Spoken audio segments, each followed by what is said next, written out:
Olá, turma, tudo bem? Mais uma videoaula do nosso curso. Vamos lá, falando um pouquinho do planejamento da auditoria, né? Pensando no planejamento, mas voltado ali para a prática, tá? Então, olha, nós já planejamos, né? Nós vimos nas aulas anteriores as etapas do planejamento, o plano de auditoria. Então, o que que nós resumindo, né, o que que nós precisamos? Olha, para o planejamento de uma auditoria, tanto ISO 9001, quanto 14001, quanto 45, qualquer norma de sistema de gestão, nós precisamos do procedimento de auditoria, elaborar o procedimento de auditoria, todo o detalhamento, né, do procedimento, o passo a passo, né, que nós vimos. Esse procedimento precisa seguir as diretrizes da ISO 19011, que é o que nós estamos estudando durante esse curso, né? As diretrizes, princípios de auditoria da ISO 19011, como deve ser o planejamento da auditoria, execução, os documentos serão preenchidos, né, como checklist, plano de auditoria, relatório de auditoria, tudo isso será descrito no procedimento. O passo a passo, as etapas são no procedimento. Então, além do procedimento, nós precisamos ter um modelo de plano de auditoria, um modelo de relatório de auditoria. Eu deixei para vocês esses modelos disponíveis, os arquivos disponíveis para vocês conseguirem baixar. Além do plano e do relatório, tem auditores que também fazem um checklist de auditoria. Eu deixei um modelo para vocês também. Esse checklist ele vai conter perguntas direcionadas a cada requisito da norma, o que vai auxiliar na hora de realizar a auditoria. Então, muitos auditores utilizam esse checklist.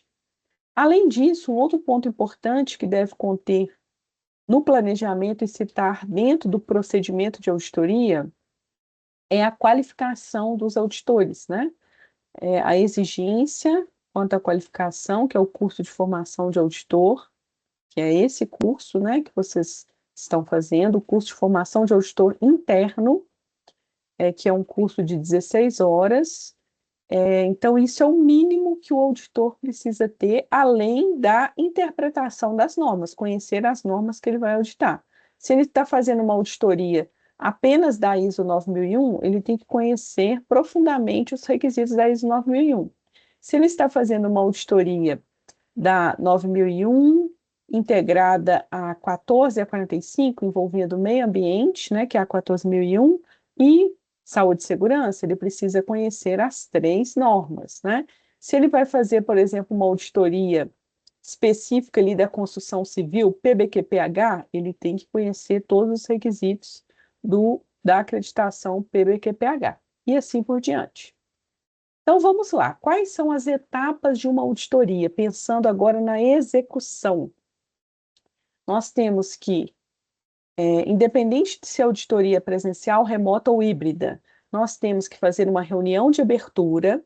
Essa reunião de abertura é importante a participação dos gestores e da diretoria, né? Então é fundamental a participação da diretoria nessa reunião, tanto de abertura quanto fechamento.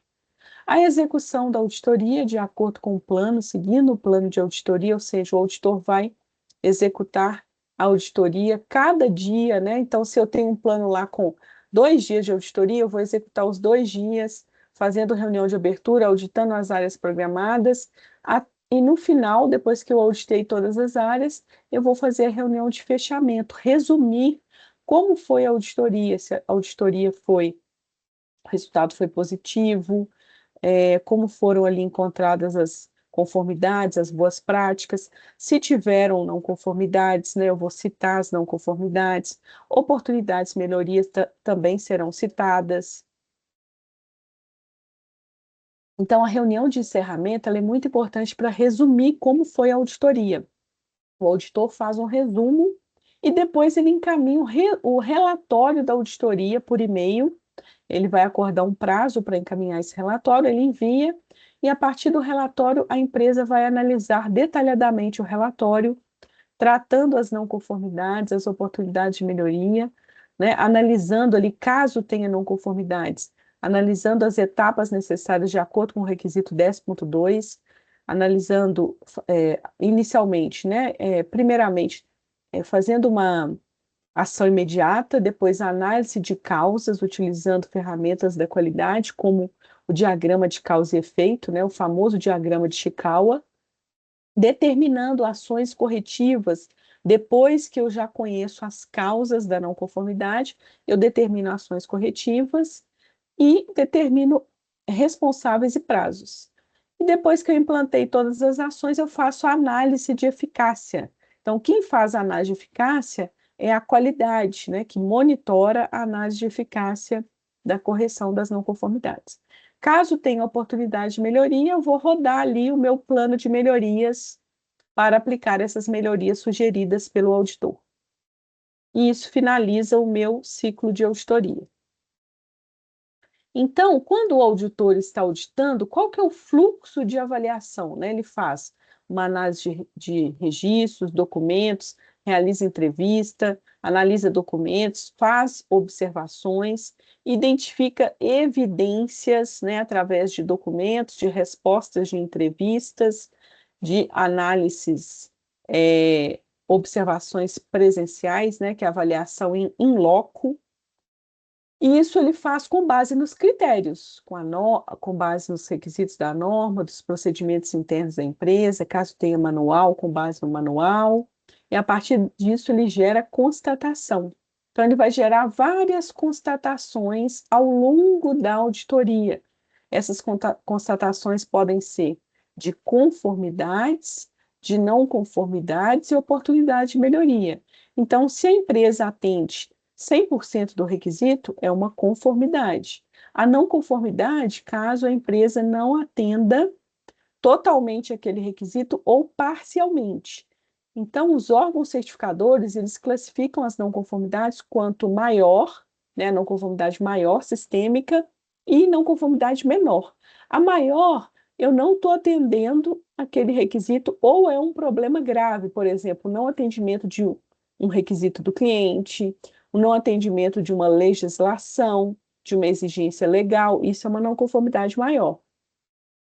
Ou eu não realizei alguma exigência específica do requisito da norma, por exemplo, eu preciso fazer reunião de análise crítica com a diretoria. Se eu não realizei essa reunião de análise crítica, eu não estou cumprindo o requisito 9.3.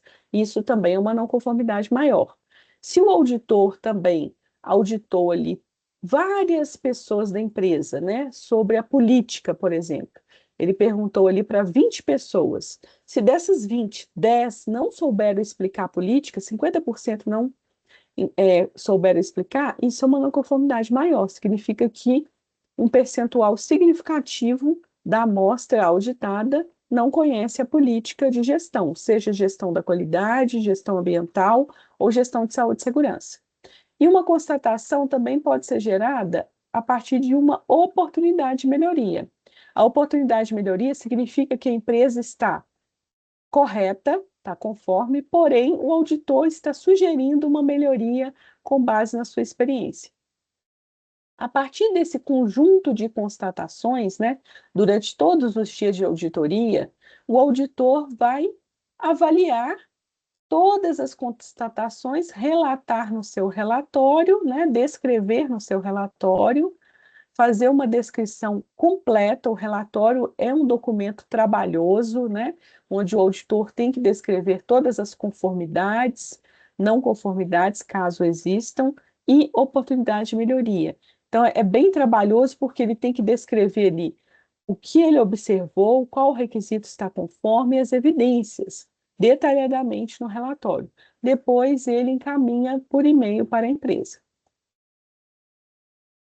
Muito obrigada, pessoal. Terminamos mais uma videoaula. Um forte abraço, fiquem com Deus e até mais. Se tiver qualquer dúvida, podem me mandar um e-mail e nós comunicamos por lá. Um forte abraço. Tchau, tchau.